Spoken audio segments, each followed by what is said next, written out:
something went wrong with the robbery, and whoever house they was at, the person ended up shooting Gilly the Kid's roommate, and his friend ended up dying. So here he is. He got to now explain, first of all, to his moms and everybody back home that didn't know he was living a double life as a college scholarship playing athlete, and on the side he's doing home invasions and stuff and everything, and nobody knows about this. Now he got to, so that's one to his hometown and his parents. He got to explain that. Excuse me, his parent, his mother. He got to explain that to, and then he got to explain that to his roommate's family, who was not even in the streets at all and doing none of that. And he got him involved in that. And not only did he get him involved, he got him killed. Now let's go back to the sacrificing part where everybody was saying, yo, he sacrificed his son, sacrificed his son. As soon as I heard Goody the Kid say that in that interview, it clicked in my head. I said, now it makes sense. Because I said, I don't know if he knows that or he put that together, but that's not a coincidence that Goody the Kid was in college and that happened to his roommate, and he ended up getting his roommate killed.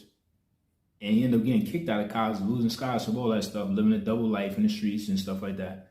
It's not a coincidence that years later, I don't know, 20, 30 years later, that his son gets murdered by not just a person that's in the streets, but a person that was living a double life in a top high school basketball recruit by many different colleges around the country to play ball for them. His son get killed by him. Do you see the connection I'm making? That's why I titled it, when you got blood on your hands, eventually you got to pay.